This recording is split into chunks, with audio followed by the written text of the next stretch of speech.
What is up, Goolie Nation? We're back with the Malkin Spot Connection. Since it's my show this time, and it's review time for Thursdays. You know how we do it. Every Thursday, we always got to review a show from the Attitude Era and a show from the Ruthless Aggression. This time, we're in Attitude Era. Sure is. We definitely are. We definitely are in Attitude Era, man. Y'all already know who I am, man. I'm in the building. It's Spotlight Sports Talk. Y'all know I'm in the building.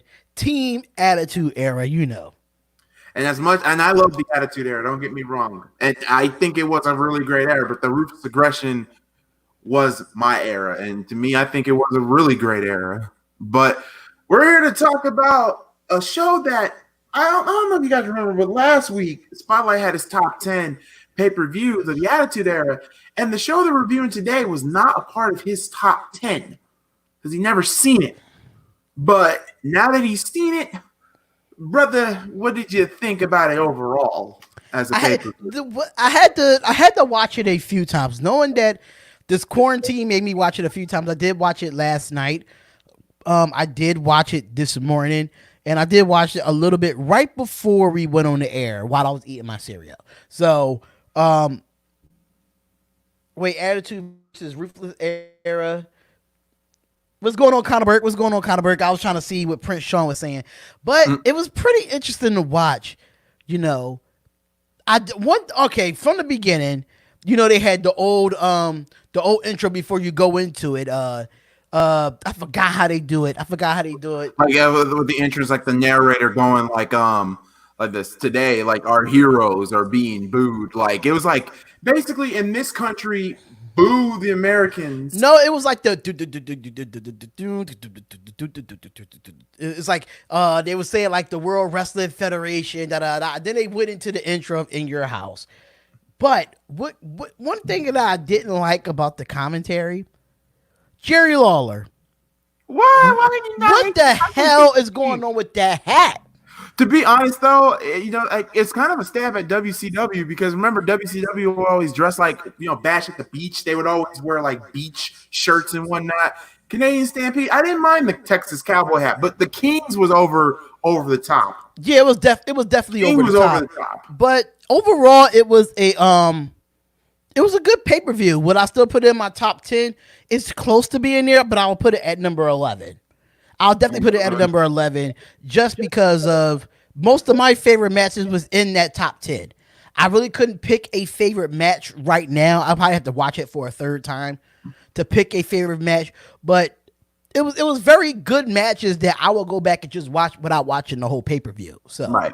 Yeah. And Prince Sean, yeah, it's not really a Canadian version. They were actually live from Calgary. So yeah, it was basically the Hart Foundation's hometown.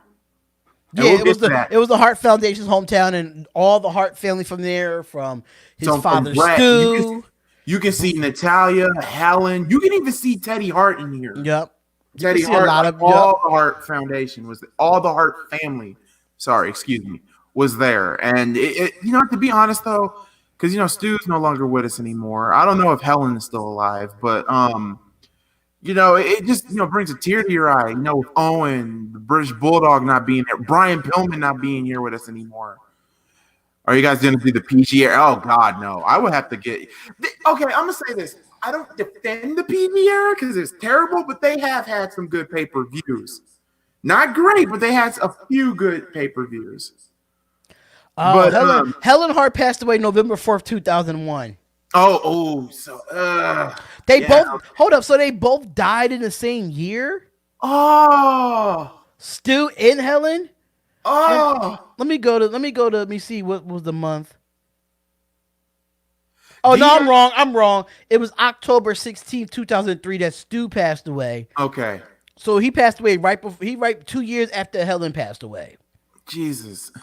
Yeah, just think about it. It's just so sad, to be honest. If you really look at Canadian Stampede and at the end, tell me you wouldn't cry because I didn't cry, but I was like, damn. Like, think about it. No more Owen, no more British Bulldog, Brian Pillman. The only ones who, the only one that's left is Brett. It's really, it's Brett and Amble's gone.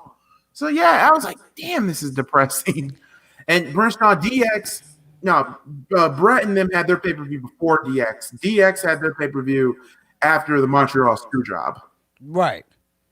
And speaking of which, we had a total of 4 matches for this show. Yeah, I was like, I looked at the timing of this pay-per-view. I'm like, only an hour and 48 minutes. Yeah, Vince McMahon, can we narrow down the matches a little bit compared to what you do now? Yeah, that's what I wish Raw would do. I wish Raw would go back to 2 hours. It doesn't need to be 3. It doesn't need to be 3 at all. As of right now, it don't need to be 3. It doesn't need to be 3. NXT, they can get a pass because they can get a pass for 3. It just to let you know their whole roster. Only do it once in a while. Don't do it every freaking week. Yeah, that would be the problem. Because like WCW did it for in the Monday Night Wars, they could get away with 3 hours worth of content. They just had a lot going on too. And just to let y'all know, if y'all in the chat, that if y'all want to go and watch the new episode of Untold Truth, where you had Hulk Hogan and Dennis Rodman versus Carmelo and DDP at Bash at the Beach. But the behind the scenes stuff that you really didn't know about that match, you'll find out in the Untold Truth of the WWE Network.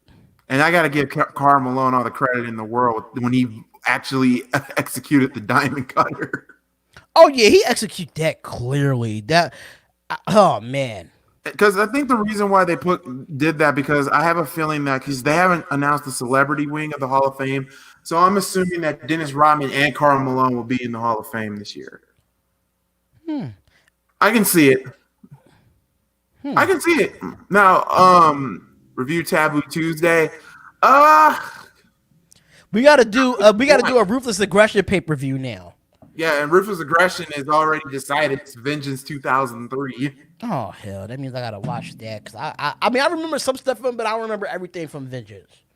But yeah, 4 matches, and you know what? To be honest, gotta start from the top. All of them were good. Only one match had a botch fest, and shockingly, it was the World Heavyweight title. But we'll get to that one here in a second. So the first match we had.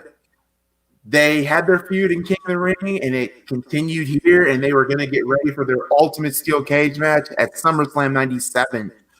We had Mankind versus Hunter Hearst Helmsley with Chyna by his side. Not Triple H, Hunter Hearst Helmsley. Hunter Hearst Helmsley. This is back when Hunter had this gimmick. Mm-hmm. That was the weirdest. It was so, I don't know. It made like Triple H like a class or whatever. And let's be real. We all know how this feud started. But if you don't know how this feud started, this all started when Triple H cheated at King of the Ring. Yep. And Triple H became the King of the Ring that year. He was supposed to be 96, but we all know what happened, the curtain call. So, yeah, Hunter wins King of the Ring 97. And then week after week on Raw, Triple H and Mankind been dang near trying to kill each other. And I do love the promo when Chyna, I think it was like the first time Chyna talked, and she said that she was going to kick Mankind. She wanted Mankind to kiss Chyna's ass or whatever. And he was like, "This your lucky day because I'm a good kisser." This your lucky day because I'm a good kisser. I don't know. I just love the match. The match was really good.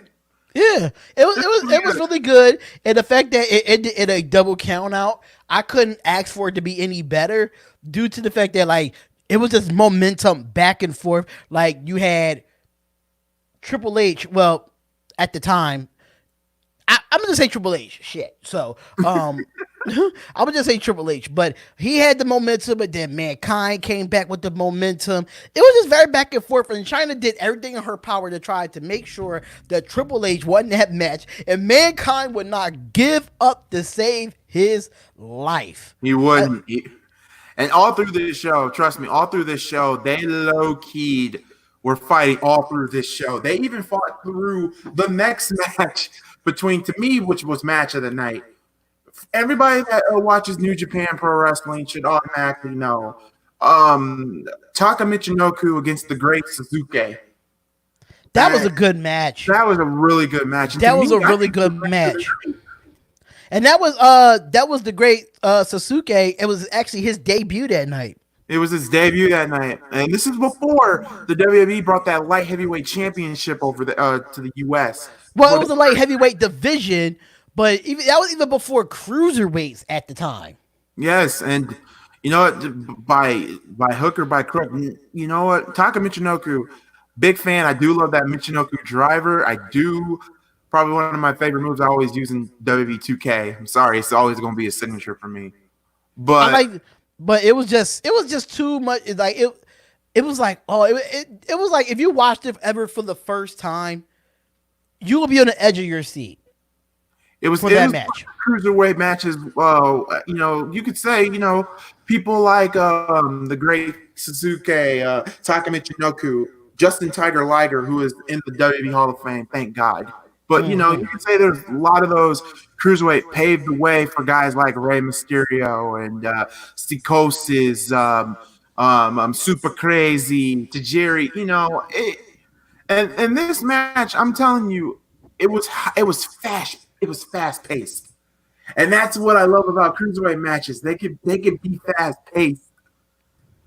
Yeah, they can be fast paced, and it's not boring. It's not like, I'm gonna just put my hands on your head and just squeeze your brain out, or just a bunch of clotheslines and superplexes. They was doing some high flying stuff in that match, and I could go back and watch that match without even looking at the rest of the pay-per-view, honestly. And it was good. Match of the night to me. I gave and you know what? I know people are going to say, is this the perfect match? To me, it kind of is. It actually showcased what they do in the ring. But the great Sasuke didn't stay long, because I remember after this, he went to ECW and then he got injured. So thanks to Just Incredible.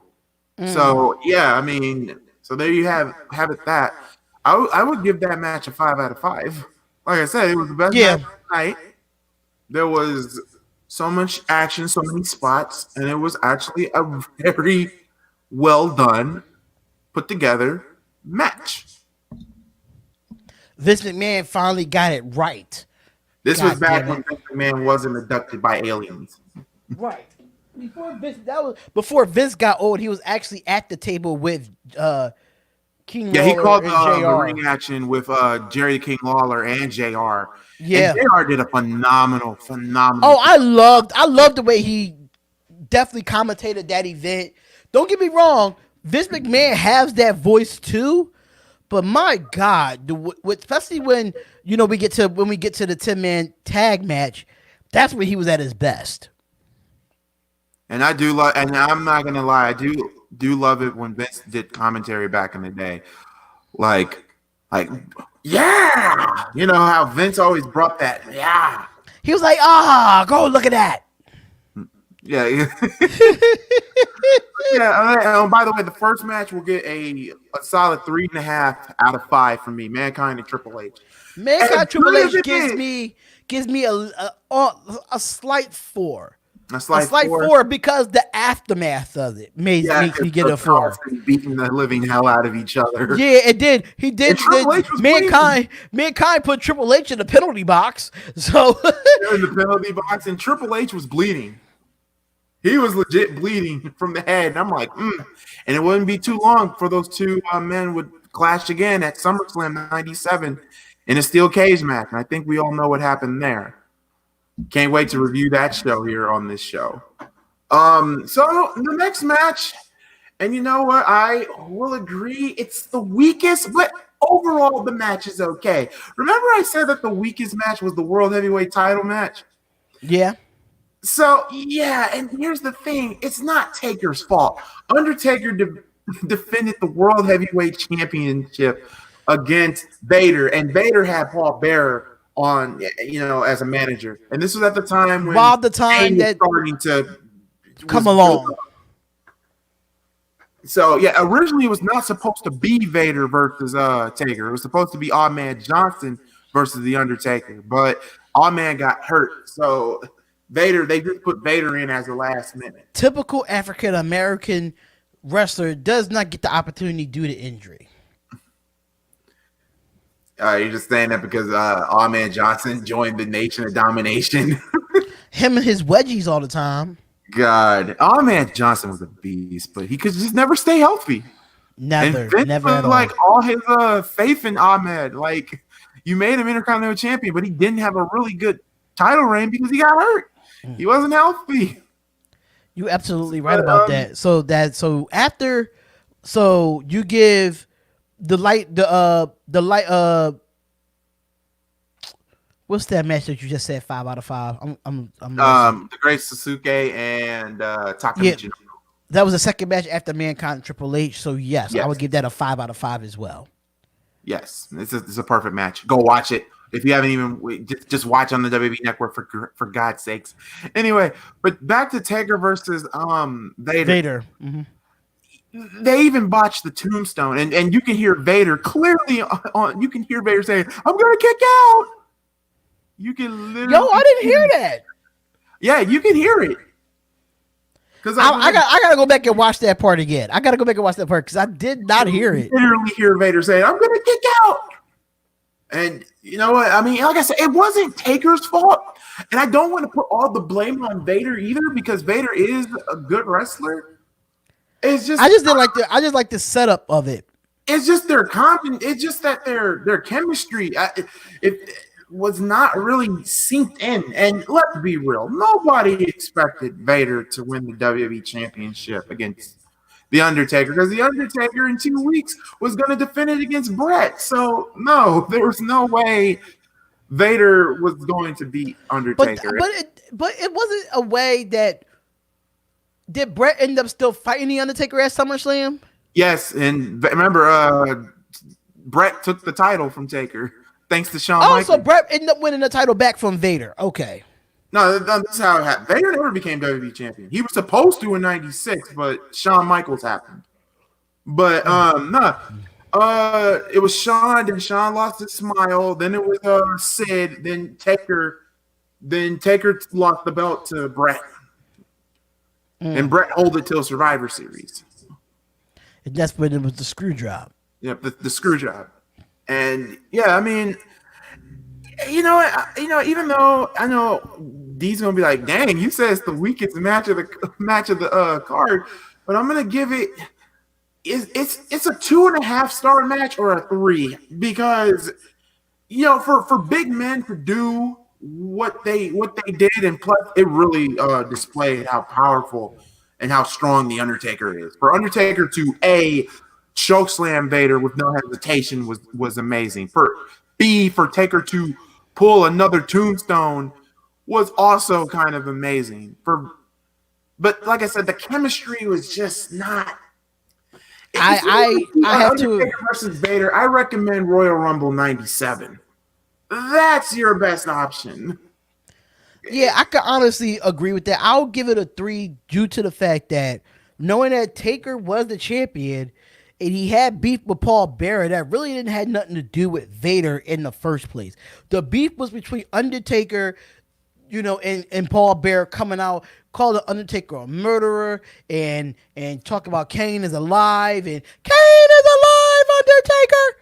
Kane is alive, Undertaker! Your brother Kane is coming. You Undertaker. I can't do Paul Bearer. Hell. Oh God. No, another part that I loved in the whole entire in the match is Paul Bearer, because Paul Bearer had me rolling when he was like this. Murderer! Yeah, murderer. He was like legit. That's what Paul Bearer had the blonde hair too. Yeah, the blonde hair. This is back when Undertaker. I think that was his debut of the blonde hair. I take that back. Nope. When he took off the bandages, but that's a different story for a different time. But yeah, it was a good match. I mean, it was okay for a title match. It was okay. And Taker retaining, I had no issues with it because it made sense. Nobody was going to low-key believe if Taker was to lose the championship and he has to defend it like a week and a half from now. Like, no one's not going to believe that. Yeah, they definitely not going to believe that. But yeah, I give this match a 3, knowing that Vader didn't really have nothing to do with it, and we all knew the setup was coming from seeing what's going to happen on the next. See what's going to happen with Kane. That was the real thing about it. They try to distract it, but having Vader be in this title match. But at the end of the day, everybody want to know what the hell that Paul Bearer was talking about.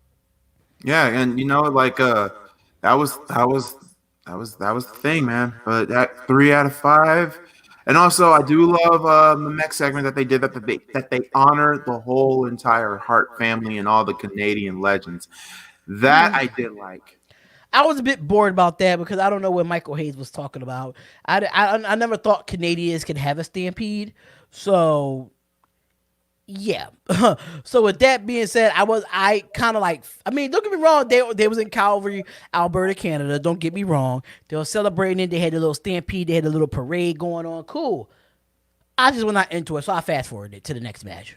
And the next match is the main event. The main event, a 8-man tag team match between the Hart Foundation and this is Brett, Owen, the Anvil, and Brian Pillman against and British Bulldog. You missed out. Oh, sorry, 10-man. Sorry, excuse me, 10-man. I said 8, 10-man. The whole Hart Foundation.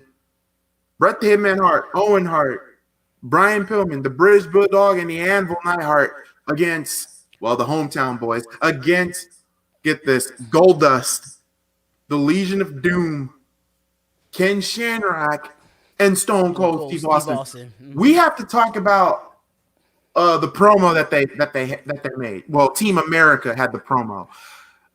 Austin was the best part of that promo. You know why? Because he just walked off. He just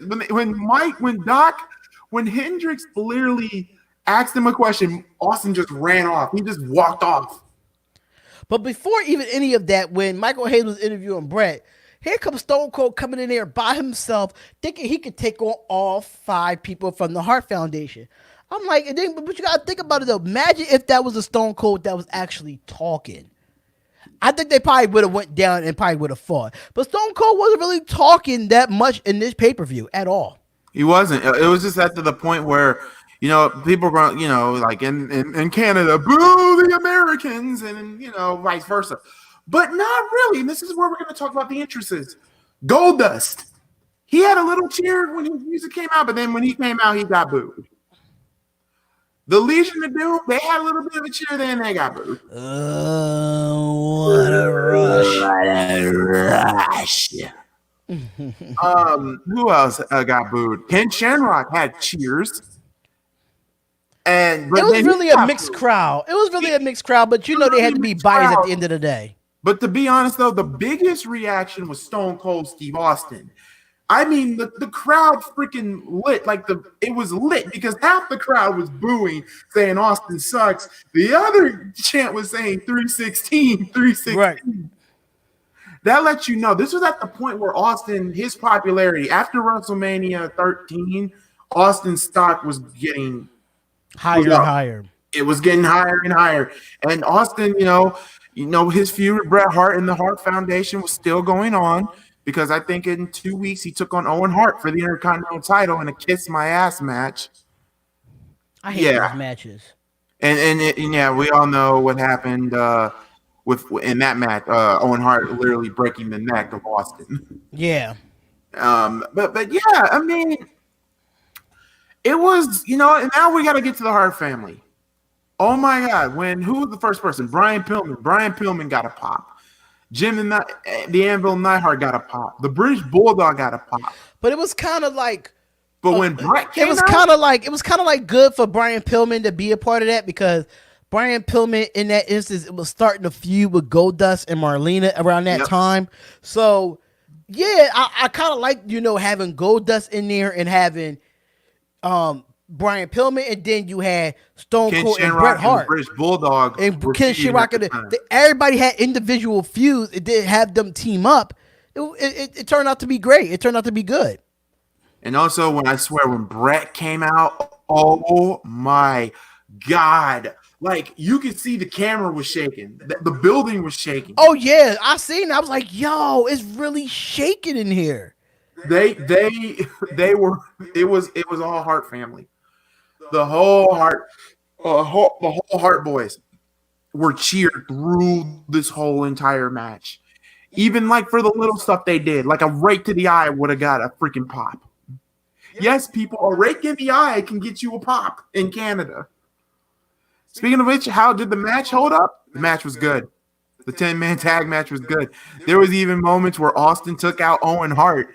And then there was moments where the Hart family took out Austin. Yeah, it was times it was 5-on-4. Then the next time it was 5-on-5. And before you know it, Owen Hart is coming back. I'm like, God damn, if he's hurt, he's hurt. Shit. Just like with Austin, he's hurt, he's hurt. Right. He's hurt, he's hurt. And then what I liked about it was that what was that part about that match? Are you talking about the one with oh god, I can't think of his name. Ken Shamrock and Brett? Like they were like the sharpshooters every time the sharpshooters yeah. I was like, what is the I was like, yo. You can't put them two together. It'll be a crazy submission match. You don't know who will win. And I couldn't even pick even back then if we did predictions, I wouldn't be able to predict that match. Hell no. I wouldn't be able to do it. And you know what? All I can say is like it was very entertaining, and to be honest, the right team won. Let's be real; it was in Canada. But what made it so funny about it was the ending. Even what made it so funny about it is that even when the Hart family was celebrating, Stone Cold came back out by himself and beat the living hell. Who was it? He beat up Brett. Yeah, he beat the hell out of Brett, and then he came out. Actually, he had a chair first, and then they took the chair from him, and then he started beating up on.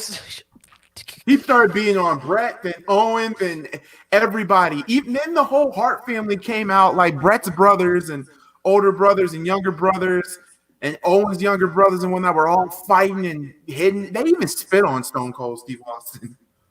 And then they arrested Austin. They had handcuffs on Austin. Yeah, while the Hart family was still trying to kick him and stuff. Like, y'all some cheaters. But the best part is when Austin had his handcuffed and he was still flicking off people from the back. He was like, get off me. Don't touch me. I just love JR's commentary. He said, Austin doesn't give a damn. Austin doesn't give a damn. He don't give a damn. Austin doesn't give a damn. And then, you know what? Celebration. This is when I had a tear in my eye because like I said earlier, we don't have the Anvil no more. Stu, Helen, Owen, British Bulldog. It's just his wife and oh my God, it's just like the whole Hart family was in the building. They were in the building that night. And I'm telling you, you can even see future Hart's Brett's son Blade, and that's a kick-ass name for a son, Blade Hart. Dude, when I hear the word Blade, I think of Wesley Snipes. That's still a hell of a name, Blade. Yeah, absolutely. It's a good name. I wouldn't Teddy name Hart. anybody. I wouldn't name my son Blade, but to each his own. Like Teddy Hart was there. A young Natalia was there. Like it was. I knew that was Natalia. I looked at her face like, yo, that gotta be Natalia. Yeah, Natty was there. A young freaking oh God, like it was so surreal. Like so surreal. And if you look at the Hart family now, you still have that, people saying that they, some of the family is distant. They don't talk to one another. It's just because, oh God, it's just so sad looking at it. It's just it's like a happy moment, but then when you look back at it now, you're like, it is like if you think about it, Brett was like the oldest of all of them, damn near. Yeah, he's the oldest. And then also, I would rate this match a 4.5 out of 5. I mean, yeah, I say 4.5 too. It's a 4.5. I think the match could have been longer, in my opinion. And the way what they should have did was elimination. It would have been so much better if it was an elimination because now you pinned one person, and now that counts for all the losses for somebody on the team. That's crazy to me. It should have been elimination to me. Yeah, I do agree. I would have loved to see an elimination. And to be honest, your final two should have been probably Brett and Austin. Get that right. Get that feud going. Back. Get Brett his win back. Well, actually, no. Actually, how would you do this? I mean, well, there's only one way. You got to make Austin look good in defeat, and you got to make Brett look good in defeat. What I would do is probably let Brett win by holding the tights of Austin. Well, Owen did that, didn't he? Yeah. Oh, yeah. Owen did it. Yeah. Owen ended up doing it by grabbing the tights and beating Austin that way. Yeah, that was a good move because it protects the Hart Foundation and it protects Austin. Yeah, like that was the goal. Like, was to make, even though Austin did what he did, the goal was to make Austin look good in defeat.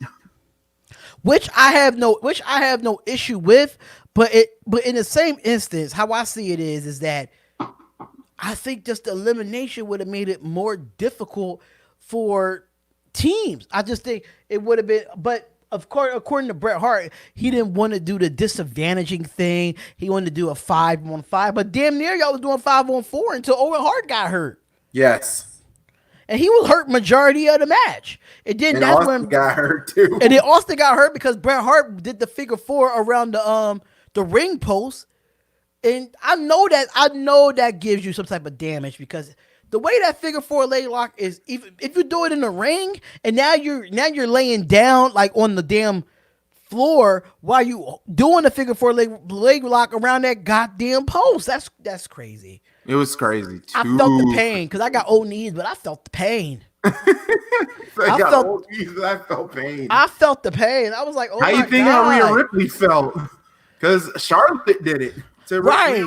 Yeah, but we talk about a Stone Cold Steve Austin that already had bad knees to come in with. He already had a brace on that knee. God. Jeez. Yeah. My question is to you though. Do you feel like it should have been a 5th match on this event? To be honest, how the matches were? Not really. I think it should have been a 5th match in some instance. Well, I'm going to say this. What if, and this is why I'm so glad Shawn Michaels wasn't there.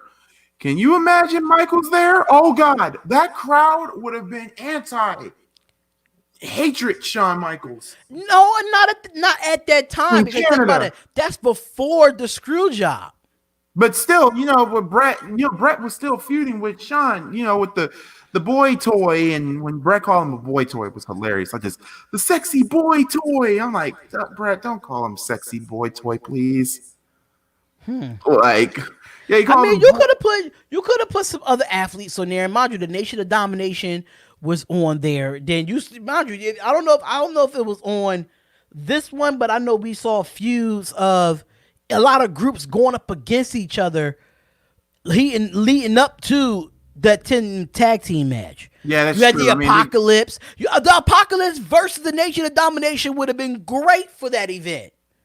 It could have, but to be honest, bro, having a 5th match, not really, because what they gave us. I thought it was a bit too. I think the event was a bit too short. So that's why I say a 5th match. It would have gave you that 2-hour mark, and you would have been good. I mean, the only thing you could do, if you were going to be technical with it, who is European champion was the British Bulldog. So you can't European and Intercontinental champion was and Owen was Hart. Intercontinental. You couldn't do. You could have put tag team titles up on the line. Who was the tag team champions at the time? It wasn't Anvil and Brian Pillman. It wasn't. They didn't have no titles on them in this match. Oh God, who was it? Oh my God, their name just came to me. Was it the Headbangers? Let me look at it. Let me see. Yeah, who were the champions in '97? Let's look. Tag team champions in 1997.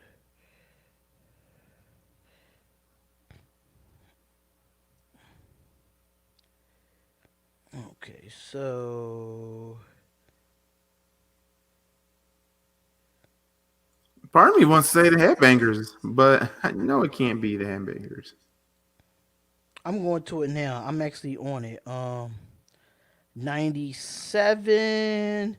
I'm in 95 right now. Okay, so I know one time, May 26, 1997, it was Stone Cold and Shawn Michaels. And then it was vacated in July of 1997, July 14th. It did end up being Dude Love and Stone Cold Steve Austin in July 14th of 1997. Then it was vacated again in September of 1997. Then the Headbangers had it in September of 1997. When was the Canadian Stampede? Wait a minute. I'm looking at it now. Stampede was July 6th. So, oh damn, it was Shawn in Austin. It got to be Shawn in Austin then. Well, they had it at May 26th. They didn't say when they got defeated from it, because if you look at it, it says July 14th that the titles was vacated.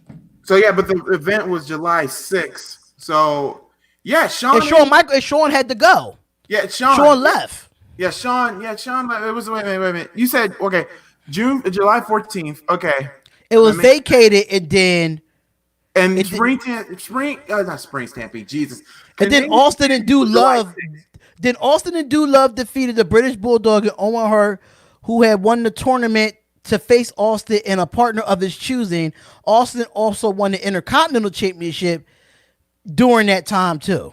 That was weird. July 14th, 1997. That was so weird having Austin and Shawn vacate those belts. But at the same time, look, I mean, I think what would happen is, let's say Austin, you said July 14th is when they vacated the titles. They vacated because Shawn Michaels had to leave, and then on Raw is War, they had the tag team title tournament the same night. And I bet you the reason why is because, back then, Shawn and Bret, I bet you Shawn was supposed to be at Canadian Stampede, but didn't want to lose to Bret Hart in Canada. Because Shawn had an ego back in the day. Yeah, we all knew that he had an ego. I think probably Shawn didn't even want to put over Owen Hart and the British Bulldog either. Good God, Shawn. He messed up everything at that time. I don't know why Vince let Shawn get away with so much stuff. Him, Hunter, and he let them get away with a lot of murder in 97 and 98. Like, oh, it was 97 and 98 was the months of F. Vince McMahon years. That's exactly what it was. God, like, screw Vince McMahon. That's exactly what it was. He had structure. That was all part of the storyline, bro. He had the structure. It was all part of the storyline. It was that's when when his creative team was great. His creative team was good because it made it seem like that Vince McMahon was out of control, but he really wasn't. It was just the storylines that made it great. True. But at the same time, I mean, look, it's Shawn, and then also there was another incident in Europe, like when Shawn was supposed to lose the European title to the British Bulldog, but he didn't want to put Davey over. I'm like, Shawn, this would be Shawn. Put him over. It's his home country, for Christ's sakes. You're taking on Bret in Survivor Series. What more do you need? It was just so weird. It was so weird. You can look at Jim Cornette, and he even said, straight up. What's going on, Landon? Landon, what's going on? What's up, Jerry? And Cherry Blossom, what's going on, my love? What's going on? But yeah, I mean, Shawn, and I love Shawn, and I do love Bret, but Shawn was just a miserable ass to work with. Oh, he was just it was definitely just miserable. So Carnage said, I'm gonna put it up on here. Is it just me? I think it tastes good to have barbecue on a cheeseburger. Oh, wait a minute. No, you lost me there. Well, barbecue sauce on a cheeseburger is pretty good. But no, you lost me there because here's the thing. I can hear it now. Jerry can tell you. I don't like cheeseburgers. I love hamburgers, but I don't like cheeseburgers. You haven't tried my cheeseburgers yet. I don't like having cheese on the hamburger meat. Goolie, Keith. What's going on, Keith? What's up with you, man? But yeah, I recommend you guys to watch Canadian Stampede. We definitely recommend it. It's a recommend for me as an Attitude Era. It would be probably top 10 in my opinion, because it was. It would have made my top 10 if it was more matches. I just thought it was too short of an event to be in my top 10. Well, let me ask you this question. Is it better? Is it the best in your house pay-per-view of all time? I have to come back to you on that. That means I have to go watch all the. You talking about in your house of for the all time? For the Attitude Era. Oh, I can't. I can't. I'm gonna be honest with you. I cannot answer that because, mind you, in the 90s, I was still a kid, but at that time, my parents couldn't afford to pay for the pay-per-view. Yeah, so true. I never could really watch it. So I don't know. Like at the time, the paper in your house pay-per-views was like $60. Yeah, back in the day. Oh, hell no. Shoot, AEW is like $70 now. Hell no. Yeah, that's why we have the world of the internet and live streams and stuff like that. Back then, we didn't have that. Back then, when I lived in a household of cable, the only way that you were able to order a pay-per-view was by telephone or through the cable box. And my cable box if you were like me, you had the Cheetah box, which you didn't have to pay for a damn thing. No, I had the old Comcast boxes where I had the gray buttons that had the up and down on them. Yeah, I'm that old. Tacos. I do like tacos. It depends what kind of tacos it is. And Cherry, quit teasing me with carrot cake. Okay, we will get to 1K. I would love to eat carrot cake, but it depends on how it's made. If it's too sweet, then I would have a damn diabetic attack. Yeah, I don't want I don't want that. Right, because I mean, if you don't make it too sweet, that's fine. But if you make it too sweet, and I'm at the hospital, bro. I'm at the hospital. I hate green beans. I love green beans. What? I love green beans. Only green beans I'll eat. I won't eat them out the can. You won't eat them out the can? They gotta be homemade. So you mean homegrown? Huh? You mean homegrown? So homegrown? Yes. Oh, okay. Well, my sister, she has her own farm, so most of the vegetables that we get is more like from the ground. Jerry says, "Nah, mine isn't that sweet. It's just right."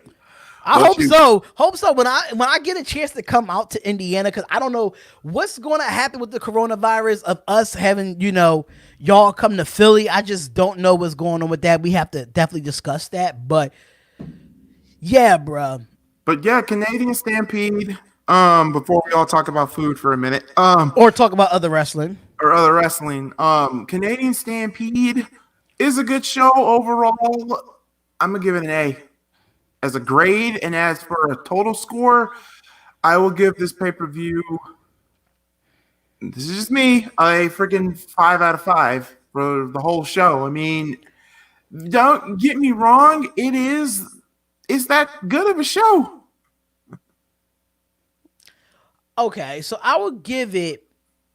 I give it an A-. I give it an A- because, like I said, one, it should have been more matches. Number two, if they would have made an elimination match for the 10 tag team, that would have been good too. And I think what made it an A- was the Mankind and Triple H, the after effect. Not the match itself, the after effect, because it was a match going on while they were still fighting and the cameras were still going out to still fight. I'm like, yo. And the funny thing is, it was on the match that was match of the night. That was the funny part. Between the Great Sasuke and Taka Michinoku. That was still funny. Yeah, that was still hilarious. I don't know if we're doing. I don't think we're doing SmackDown. And besides, the way how Raw did, oh my God, so much drinking. Boneyard match. Oh God. I swear to you, if it's a casket match, I will low-key slap Vince McMahon. So we're that PG, we can't say casket. Now, if it's buried alive, no, okay, boneyard, okay, boneyard. That sounds more like buried alive than casket. It's a buried alive. Wins ACW. Everybody's been asking about ACW. Come on, man. I'm the commissioner. I don't have. You're the owner. I'm the commissioner. I have no clue what's going on with ACW. I wanted to take a break, like a break from it. You did take a break from it. Because at the same time, like it like this. I ain't gonna lie. I do miss ACW, but at the same time, I don't have to get a notification on Snapchat every damn day. No, just actually listen. We don't have to worry about the Snapchat. What we could do is that since you're the owner and I'm the commissioner, why we just can't review it? You don't have to have everybody and their mom involved in it. I'm not gonna have everybody and their mom involved in it, but what I'm saying is, like, give me some time. You know, I'll think about bringing ACW back. I probably might do, because thanks to Arkham, because he's not here, or Vader or whatever. He said, why not have a pay-per-view or just a YouTube free showing of ACW One Night Stand? Why not? Basically a rehash of ECW. So I'm thinking of consideration of doing that. But when, that is yet to be determined. It got to be at the right place and the right time. He said, when ACW shut down from the coronavirus? No, that bitch shut down before the coronavirus. Shoot. It got shut down when I had 2 jobs. Right. When you had 2 jobs. Landon said, I can't wait for WrestleMania next weekend. I can't say the same. I can't say the same. To be honest, I'm at to the point where, you know what, I'm not even. Congratulations, WWE. Congratulations, Vince. You took me out of the spirit of WrestleMania. I was never in the spirit of WrestleMania. I'm sorry. Even with like, the corona, even with the corona out of WrestleMania. Not even the coronavirus. Like, if you look at it after the Royal Rumble, it just didn't feel like WrestleMania's season. It just didn't. How the Royal Rumble ended up happening, it didn't understand that Drew McIntyre won, but the overall event itself was not. It didn't give me a WrestleMania feel. Like, I had that WrestleMania feel, like, to a point where, yo, I want to buy liquor and throw a WrestleMania party, have some wings, probably live stream it. I have no feeling of that. I'm ready for WrestleMania to come and go and get ready into the next wrestling year, as what you could say, because WrestleMania is the final for that year. So and the funny thing about it is, the last WrestleMania party I had was last year when me and Cherry did WrestleMania 35. Right. And WrestleMania 35 was great. I've had a lot of WrestleMania parties, 35, 29, and 28. But out of them all, so Cherry, don't beat me up for this, but 28 was the best that I ever had. We were in the house. There was drinks, there was chicken, there was pizza, there was hot wings, there was hot peppers. Thank you, Hector, for giving us all instant diarrhea that night. Bruh made a freaking pepper salad, and oh my god, I didn't eat it, but all my friends ate it. And I kid you not, the next day they said they couldn't go to work, and I'm like, why y'all couldn't go to work? He said, well, we all had diarrhea. Hector's thing gave us diarrhea. I'm like, so I call Hector, and Hector doesn't answer his phone, but until a day later, and tells me straight up, what? So he has diarrhea. So everybody in the house had diarrhea. Even my sister ate the freaking pepper pasta. So Keith Meek says top 3 countries that have the best professional wrestlers. Okay, when you say 3 top countries, number 1, you know what? It's not America. Number 1 is straight up Japan. Yeah. Number 1 is Japan, hands down. Number 2, you would have to put Mexico on there. You got to put Mexico on there. And number three is a tie between 3 countries: America, Canada, and the UK. I'll have to take American out of it and have to put UK and Canada. Because, like, with Canada, I mean, think about it: Chris Jericho, Edge, Kenny Omega, the Hart family. The Hart family. Do we have to keep going? And for the UK, let's be real with the UK. I mean, good God Almighty, Walter, that motherfucker. Ooh. Well, I mean, you can't really say the British Bulldog, but British Bulldog was really Canadian. It was just his character that made him the British Bulldog. To the British Bulldog, you had Sir William Regal. Yeah, William Regal was the UK. William Regal was UK. Wade Barrett was the UK too, wasn't he? Yep, Wade Barrett. Layla was from the UK. Yeah, there's a lot of UK wrestlers. And you know who else is starting to make a come up? Ireland. Bro. Yeah. Becky Lynch. Sheamus. Finley. Yep. No, who else? Finn Balor. Right. Yeah. I mean, for America, God, our only thing would say Triple H, Mick Foley, The Undertaker, The Rock, John Cena, yeah, Jeff Jarrett, Booker T, but it goes on and on. But I don't know. It's like when you say countries and when you do the top three, number one is Japan, like hands down. Yeah, hands down, it's Japan. There's so many legends from Japan. Landon said that why wait for WrestleMania next week? I would rather get spoilers for it. I don't rather get spoilers for it because we already know the shit is. We already know the shit is taped. We already know the shit is taped, so I wouldn't know. I don't want any more spoilers after that. Because at the end of the day, we just know WrestleMania is going to be trash this year due to the coronavirus. But this is due to the Vince McMahon and the creative team of not making this WrestleMania even still good, knowing it won't have no fans. They should have postponed the show. R-Truth. Oh, yeah. Speaking of R-Truth, R-Truth is once again 24/7 champion. Thank God. I should have never lost the title to begin with. Oh, Lord. That guy is like a 30-time 24/7 champion. He broke Ric Flair's record. Sure did. Before John Cena could. Listen, I'm fine with that. I'm fine with that. To be honest, though, I get a lot of questions like that saying, Malcolm, how would you feel if John Cena broke Ric Flair's record? Here's how I feel. Ask Ric Flair. Ric Flair said he's cool with it. Yeah, he's cool with it because records are meant to be broken. Yeah, and that's the nitty sport. I would have been fine with it. I would have been like, hey. I'd rather prefer Triple H to do it than Cena. But Cena is still wrestling, and Triple H is not really wrestling anymore. He's a COO. So I could kind of understand why Cena would win it, why beat Ric Flair's title record. But if Triple H was still wrestling right now, I would pick Triple H over Cena. Yeah, I mean, you got Triple H, or hell, what about Triple H? Triple H was like, what, 14 times? Triple H is, I think, 14 time. Yeah, Randy Orton's a 12 time. Right, so Randy Orton's right up there, too. So Randy Orton got to be. Randy Orton there. But shoot, who else?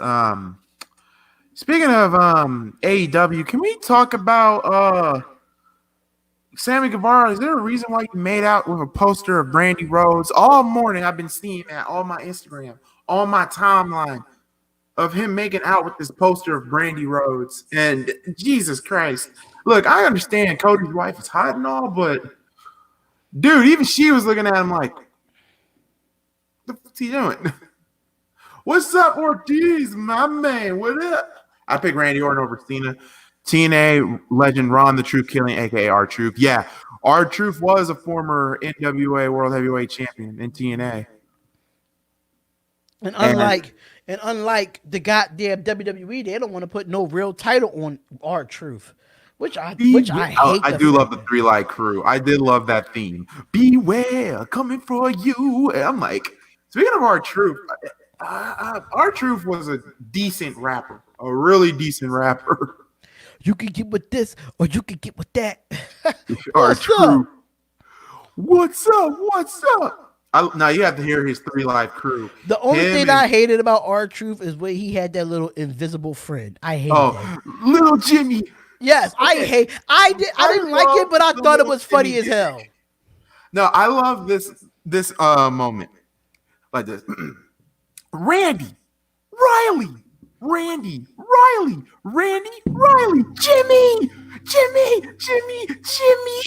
Oh my, bruh. Lord Jesus.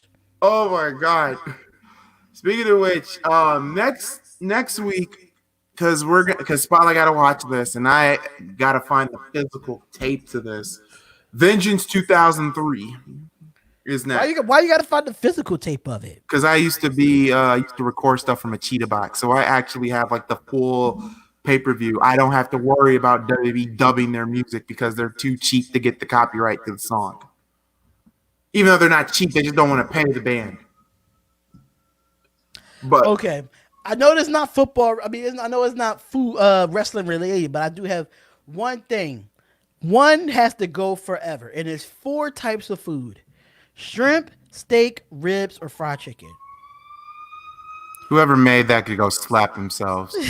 Okay, I love shrimp, so shrimp ain't going nowhere. I love fried chicken, and I bet somebody's gonna make a racist comment in the chat. So chicken's not going anywhere. Steak, love steak. It ain't going anywhere. And I love ribs. That ain't going anywhere.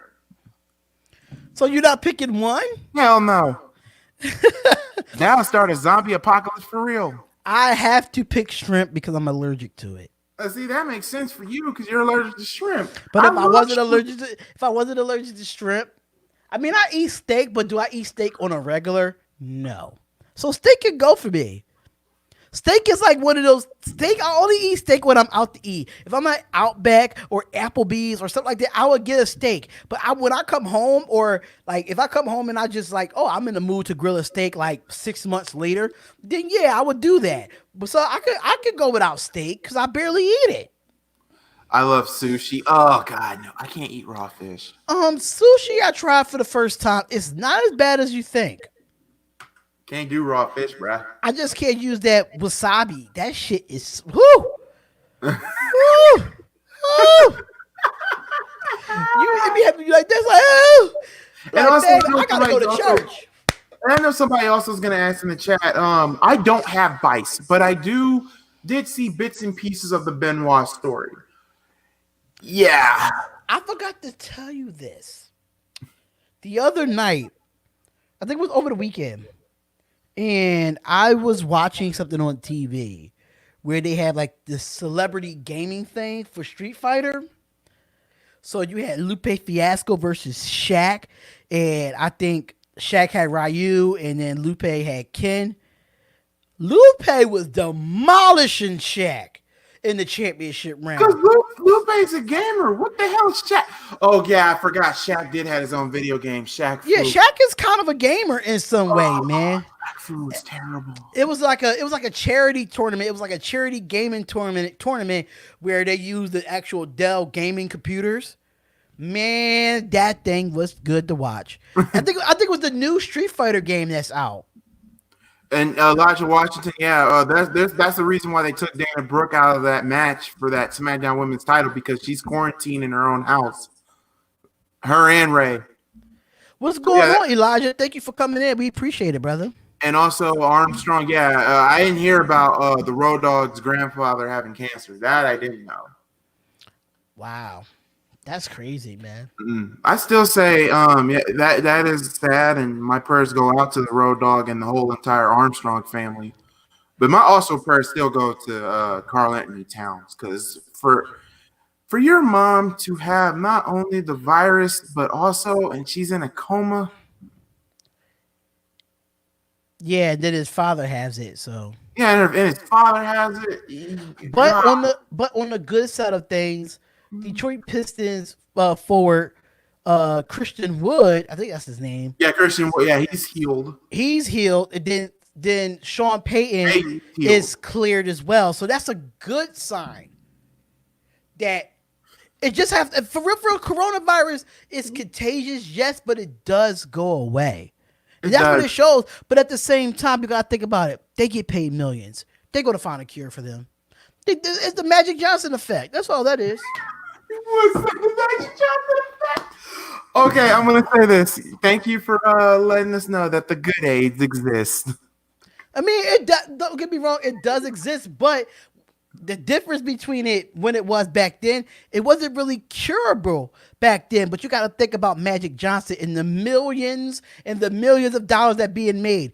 Now, mind you, Sean Payton was diagnosed last week. Yeah, he diagnosed last week. It was like last week or 2 weeks ago, and then now he said he haven't had any symptoms in the last 8 days. Hello. And big orange chicken and kasabi. Oh Jesus. Oh, he's bugging about that. Oh, you're bugging about that, bro. That's gaming with JT. Speaking of which, gang, what else happened this week that everybody's been coming to my attention with? We didn't talk about on your channel that knowing that WrestleMania has been recorded and the Monday Night Raw after WrestleMania is already recorded.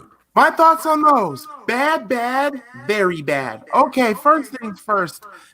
What makes WWE thinks that nobody's going to hack into their server? I remind you, they hacked into their Twitter account and not see that. That's bad. I just wish Vince McMahon would just postpone the show. Wouldn't that would have made sense to postpone the show till May? Yeah, but you got to think about every other sporting event that's going on in that time frame. So if they knock out WrestleMania, it won't go into place because you got to think about it too. Now, if you go, NBA might come back. Who knows when they might come back? If you do it in May or June, what if NBA comes back in May or June? And then also NHL is done. I heard like the players are asking for the commissioners to end the season. And then on top of that, but the thing about it is, one thing I can say about that is if a sporting league comes back, all of them are going to come back. Yeah. And London, I do agree. It's going to ruin the show. It's going to spoil the show. I don't want to be spoiled for Mania. Granted, there's no crowd, but I would love to be surprised for once. And also I'm going to say this too. Elijah Washington. Yes, I did try to see the Brody Lee promo. Bro, he freaking parodied Vince McMahon last night on WWE. And if you don't know who Brody Lee is, that's freaking think of his name, man, from the Wyatt family. Eric Rowan? Not Eric Rowan. Luke Harper. Yep. Yeah, I forgot he was over in AEW. I totally forgot about that. And also, Ciampa and Johnny they actually did. Yeah, they did. Yeah, they actually put on a good promo. And yeah, Killer Cross. Yeah, Killer Cross is coming. So who is he going to feud with? I think he's going to feud with Tommaso Ciampa. So I think Johnny Gargano will win that match. And speaking of NXT, that moment last night, it was a good promo between both Ciampa and Johnny. But I just fear that if the coronavirus wasn't as big as it was and didn't happen, how much you guys would have bet that match would have been a Hell in a Cell? Because Triple H even brought up his feud with Shawn, and there was only one match to end it all. And I'm like, oh my God, they do Hell in a Cell. But it would have even been weird putting it in Hell in a Cell because it's going to be an empty arena. People say stay off the internet. What are we supposed to do? At the end of the day, rumors is going to be rumors, but all rumors ain't true. All rumors ain't true until you actually see what happens. Right. So I'm not really the type of person that believe in rumors until it actually happens. That's the type of person that I am. Well, according to the president, yeah, apparently he wants every business to start going back to work before Easter. So, yeah, but I don't want to get into politics here. Not today on this. Not today. Not on this channel. Absolutely not. God, I don't. If you want to talk about politics, there's only one source I can tell you: Star Wars. Star Wars is politics. You think so? If you really think about it, yes. Star Wars and politics are damn near the same. And just to let y'all know, man, right before we got on the show, I was eating me some Fruity Pebbles with mushrooms. Not mushrooms, marshmallows. Marshmallows. That is the best cereal. Your camera, bruh. Okay. Okay, wait a minute. Hold on, D. Like my freaking speakers and stuff started to fall, and I can't even hear you. Oh, can y'all hear me? Okay, I can hear you now. All right. Let's not. Yes, let's not. Malcolm, happy you good though, cause you was working. Yeah, I am working. And I work tomorrow for. Oh God. Ugh. That's why we wanted to do this a little bit earlier because I know Mal Goolie probably gonna go to bed early tonight. Yes, unfortunately. Yeah, or play Batman all night. Yeah, I might end up going on to Madden, y'all. I might. It depends. And as far as Twitch is concerned, I'm thinking about doing a Twitch. I probably might start around a week or so if this crap still develops. And you know what? Since I don't have to worry about copyright, hey, you GTA fans, I can finally play Grand Theft Auto San Andreas, so y'all can shut up about it. Yes, and play it on Twitch. Make sure y'all follow the Twitch, man. Twitch.tv/Spotlight Gaming. Damn it. And speaking of gaming, because we got a little bit of time, I want to talk about who's going to be the sixth woman for Mania. Who you thinking about? Well, it is in Orlando. Well, it's not in Orlando. Well, it's in Florida. Nia Jax, that's your best bet. Because if Dana can't make it, you have to put Nia Jax in there. I don't see any other woman on NXT you can't put on there. Yeah, that's true. So it got to be Nia. And hell, Nia has begged Vince to come back. Vince is just retarded, man. But it's not going to happen. But also, I love GTA, but Vice City.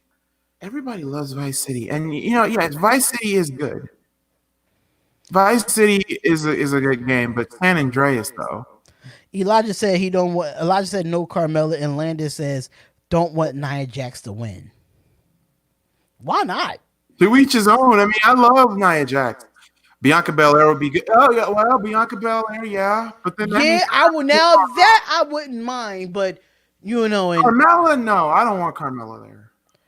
To be honest, I think Carmella should have went to Raw. She should have been with R-Truth. When Mella and R-Truth are together, it's actually entertaining. Honestly, R-Truth is on both damn channels with that 24/7 championship. But the reason why they moved Carmella to SmackDown is because she's with Corey Graves. Yeah, that's why. It's stuff like that you can't make obvious, and you're making it obvious that now. How does Corey Graves' ex-wife feel about that? Oh, now you're going to take the girl that Corey Graves cheated on, and put them on the same show? What type of shit is that?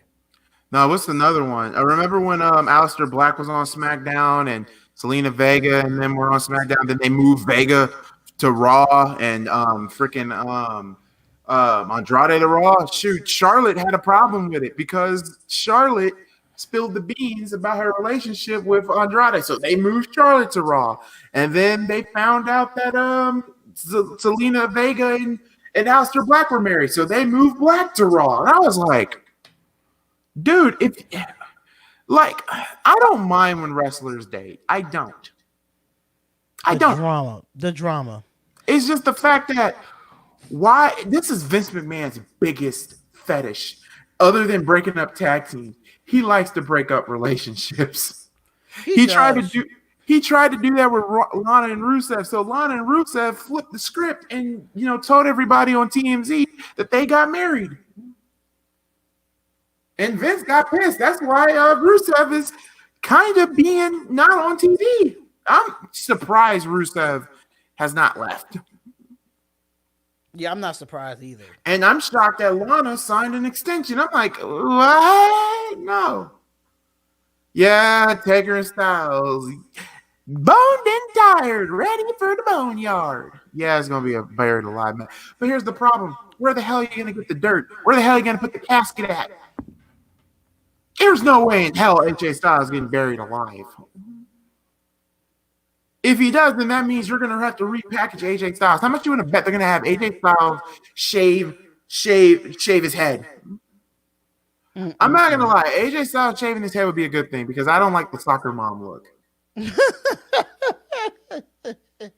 The soccer mom look. I liked it better when AJ had his hair like you didn't see like the half of his face. He looked like, emo AJ. Oh yeah, Street Profits. I want to go back. Let's go back to the AJ that had the short hair in TNA. Yeah, that was good. Like, He looked so young there. Taking on Angel Garza and Andrade for the tag team titles at Mania. This got Street Profits written all over it. I don't see them giving Andrade 2 titles. He's gonna have to drop one of those. We're gonna to drop one of those. Also, another thing I don't see. Oh, the other thing that kind of made me upset a little bit. Why the hell is Bobby Lashley facing Aleister Black at WrestleMania? And they had no story or no conflict. Like I said, it should have been retarded. It should have been the OC versus Undertaker and Aleister Black at Mania. If you wanted to add Michelle McCool, that's fine. Then you should have added Selena Vega onto it. Yeah, they're gonna do that sooner or later. I don't like the mom hair either. I like emo AJ or short-haired AJ.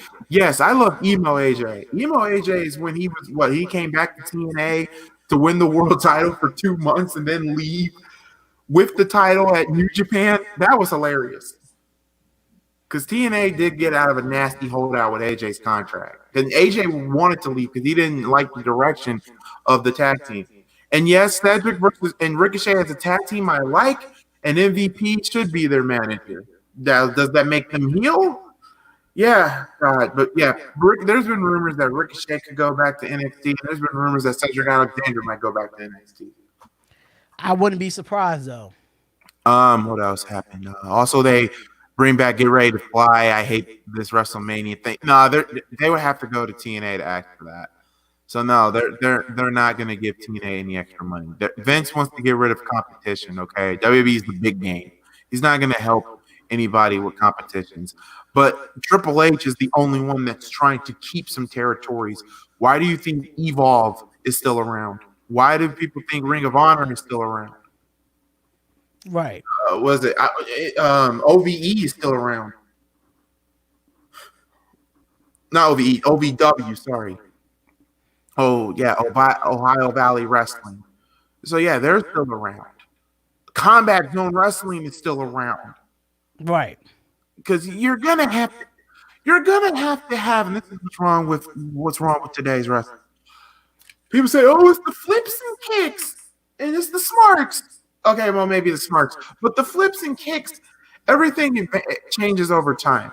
Now, granted, does flips and kicks really destroy the business? No, I think it's just the fact of no creativity has hurt the business. I mean, look in the 90s. Who's your guy? In the 90s, you had WCW, you had the NWO, and then you had Austin. You were in the camp of WCW or you were in the camp of WWF. And here's the funny thing about it. Whatever camp you were in, you weren't even wrong. You weren't wrong. Whatever camp you were in, you weren't wrong. If you started watching wrestling in the late 99, like this person did, thank God I watched WWE first, because the first episode of WCW I watched, I saw Goldberg whip Hogan with a belt, and I turned it off. Oh, yeah, that sucked. That sucked bad. I mean, the part of me, now Goldberg versus Hogan, I didn't mind, but I think it was kind of weird having Goldberg win the title on free TV. I mean, yeah, you can have a title change on free TV, but this is the world heavyweight title we're talking about. Yeah, you can have the title be in defense, but you know what I mean? Like, this is like a big match. This is like Starrcade type territory, you know? So you put it on free TV. Now, what's another incident that killed WCW? Hey, Spotlight, here's the finger poke of doom. Oh, God. Oh. The finger poke of doom. God. And here's the thing, you know, Eric Bischoff, the timing could have not been worse for him. Because on that same night, it was the same night that Mick Foley won the WWE Championship. And Tony Schiavone, I'll always remember when Tony Schiavone said this. Well, back at the other company, Mick Foley's going to win their WWE title. Yeah, who really wants to go and see that? Everybody flipped from watching WCW to watching WWE to see if Mick Foley was going to win the title. You gave all the free publicity. First, number one, Mick Foley is respected in every single locker room that he's in. And Jim Cornette has come out and said that Mick Foley is probably one of the nicest guys. Too nice to be in the wrestling business. Who? Mick Foley. They said Mick Foley is too nice to be in the wrestling business. Because Mick Foley's humble. He respected every single locker room that he's in. Yeah, so, that's true. So why the hell would you say that your competitor, WWE, and the guy who's respected all around every locker room in the world is about to win the title? Who does that? It made me happy that WCW went out of business. Also, what else killed WCW? Oh, yeah, unmasking Rey Mysterio. Oh, God, that was stupid. Why? And don't get me wrong, Eric Bischoff's not no saint either. He tried to do that in 98 and 97. I'm like, dude, why? What is with you unmasking luchadors? It's not the same when they get unmasked. They're not the same. Ray's not the same. I remember when Psychosis got unmasked, and I was like, not Psychosis, what's the name? Hoovy. Remember when Hoovy Guerrero was unmasked? I was like, shoot, you got kids that actually believe in these superheroes with the mask. Keep the mask on. If they want to take it off, that's on them. Who else? Oh, God. I'm trying to see. Vince and Kevin Dunn are bad. Well, Kevin Dunn is, oh, God. But Kevin Dunn is terrible. Kevin Dunn is terrible, and he will never get fired.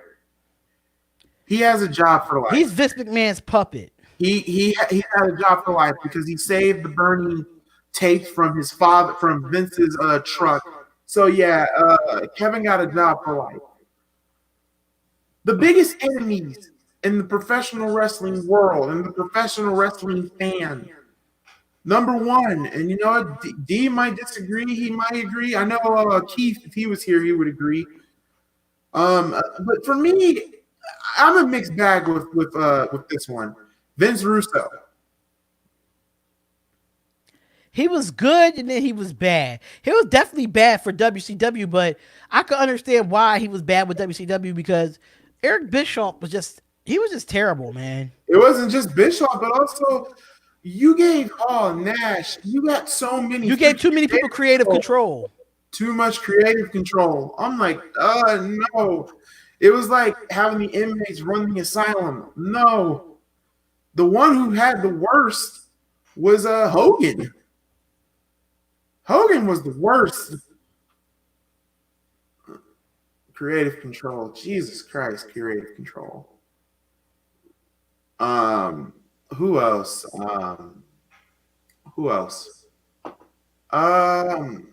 Mark Madden. Yeah, people say Mark Madden. Ed Ferrara. Now, Ed Ferrara, yeah, for him making fun of JR when JR had, that, like, he doesn't have the use of the half of his face, he has a disease. JR has a disease. And that's why he can't, if you really look at him, it looks like he has like a stroke or something. Yeah. Ed Ferrara, yeah. Kevin Dunn, oh yeah. Hell yeah.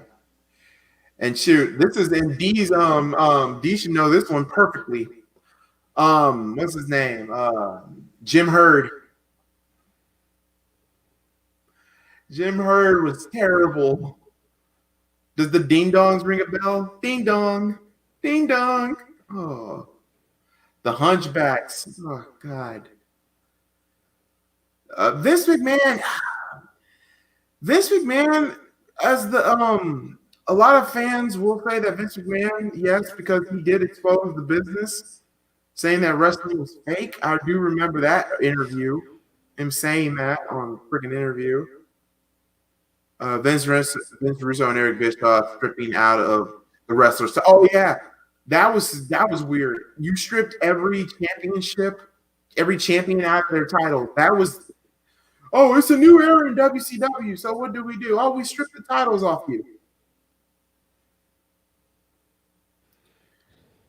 Yeah, WCW in 2000 was terrible. And oh my God. And unfortunately, in the Attitude Era, we have to talk about some WCW pay-per-views on the show. I swear, once we get to 2000, D, you better bring some freaking liquor for this because there's no way in God's green earth we're not gonna get through 2000. Oh, I can't wait to rue the day when we review WCW's Bash at the Beach 2000. Remember when Charlotte Flair was on WCW Mount? Yeah, for just 1 minute. Matt Hardy should have not gotten treated like that and stay woke and mad. Vince screwed up against, just like with Jon Moxley.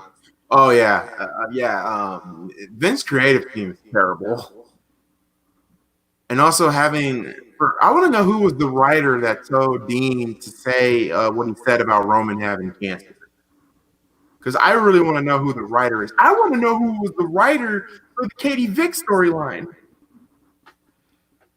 Having Triple H have sex with a dead corpse on live TV. That was terrible. And unfortunately, that's in the Ruthless Aggression era. Oh, God. Matter of fact, Vengeance 2003 is next week, but we're also going to add probably the worst moments in both the Attitude Era and the Ruthless Aggression era. I don't like Vince versus. Oh God! Yeah. Oh, D, you remember this one? Vince McMahon versus God. I'm gonna say that it was entertaining, but I'm just surprised how Vince did not get struck by lightning.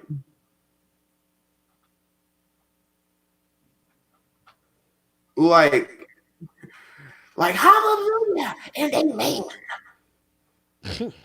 My God. No, that WrestleMania, the prayer when he says, God, I don't like you and you don't like me. I was like, oh my God, I got to mute the TV. Because when Vince said that, I'm like, oh my God, you just literally said, okay, I know it's entertainment purposes, but there's some things that you cannot do in wrestling. Like, you can't make fun of religion. You can't, ECW tried. Remember the crucifixion angle between Raven and Sandman? And you know more about ECW than I do, surprisingly. I mean, because I got a whole stack of DVDs of ECW memorabilia. Nah, for real. And then WWE, they're no saints. Remember Undertaker crucified Stephanie on a cross and Stone Cold on a cross? Sure did. I remember that. I mean, The Rock did too. How about Vince Russo and TNA? Oh, I don't know. I mean, there was Vince Russo had some bad decisions in TNA, but he also had some good ideas. What about Seth Rollins as Jesus? Oh, God. And what I heard is Seth Rollins is an atheist, apparently. So for him to play like a messiah is kind of weird other than himself. I remember CM Punk. They had CM Punk like Satan. Soon Tony Khan's going to have a Kiss My Butt club. Tony Khan does not want to get involved with AEW. I mean, technically it is kind of his company, but at the same time, Jon Moxley said it best. He's just a wrestling fan. He doesn't want to be involved. Like, he doesn't want to be a Vince McMahon. He doesn't. Yeah, Tony Khan is a billionaire that does not want to be involved with AEW. I just think it's kind of funny that he doesn't want to, that he brought money to AEW but doesn't want to help fix the Jacksonville Jaguars. I just think that's kind of funny to me. To his son too. The Khans are wrestling fans. They don't want to be in that limelight. They don't, and I don't blame them. They just want to, just like us, we just want to be entertained while we watch wrestling. That's the thing. But y'all, thank you guys so much for coming here to another episode of the Goolie and Spotlight Connection. Facts. Next week is 2003 Vengeance. And I can't wait to go back down memory lane because after watching Bad Blood 2003, yeah, Vengeance 2003 kind of blew Bad Blood out the water. Yeah, I'm going to definitely go look at that tonight. Absolutely. And just to let y'all know, I did put on the community post that I will be on Twitch tonight for Madden 2020 and a little bit of 2K. I'm going to try to get college football 2014, which was the last college football game ever created, and I might just do that as well. But at the end of the day, it's just gonna be Madden and probably strictly 2K. I probably do my franchise mode on Madden with the Raiders, knowing I'll be getting spanked on franchise mode. But and I do the my career for 2K, and that probably be the rest of my night, y'all. For me, I'm just gonna go and just try to get a little bit of sleep in because I got a long day tomorrow on a Friday. All right, y'all. So one thing I will say, I'll play the song "I Just Got Paid" because it's Friday. Oh yeah, it is Friday. Well, it's about to be Friday. Yep. One more day. That's crazy. I've been quarantined for freaking almost 14 days, bro. It ain't supposed to be 14 days. Then y'all can go back the way it is. Well, they actually did the shutdown this week. Well, yeah, our shutdown was this week. I was week. already quarantined before they even did that. But here's the thing, though. For us, though, my area, we're essential in my area, apparently. Right. So, yeah. But, yeah, guys, thank you all for joining. Please remember to subscribe to both our channels. But most likely subscribe to Mount Goolie. I mean, it's not official. It's not official yet, but I think Spotlight Sports has made it to 2.47 as of right now. But we need to get Mount Goolie to 1,000 subscribers, ladies and gentlemen. We have to get him to 1,000 subscribers. It's not about my channel right now. I'm here on Mount Goolie's channel, but we need to get him to 1,000 subscribers. So please help out, promote his page everywhere that you want to promote it. Promote his page. I don't care where you promote. I don't care if you promote it next to a homeless man. You promoting it, he probably going to subscribe from somebody else's computer. Who knows? But at the end of the day, spread the word, y'all. Spread the word like the coronavirus is being spread. How about that? Coronavirus. Actually, not coronavirus. It is real. That made me want to do it. That made me want to create a TikTok. Also, deep down, y'all, because I gotta talk to this man. I'm probably gonna talk to him later on tonight. Troxel. So yeah, I need to bring Troxel into the Goolie zone. Well, this what you could do, right? I didn't know Troxel was a wrestling fan. Yeah, I knew that. He never said anything. I'll actually, if I was you, I think at 9:00 they doing the Troxel in the Grid and Troxel show. I would listen in on that because they do have people call in. You can ask them any question you want to ask. All right. But all right, guys, that's going to do it for me tonight. Do it for us tonight, actually. And until for YouTube, yeah. And until next time, like how Jerry Springer would say, take care of yourself and each other. We're out.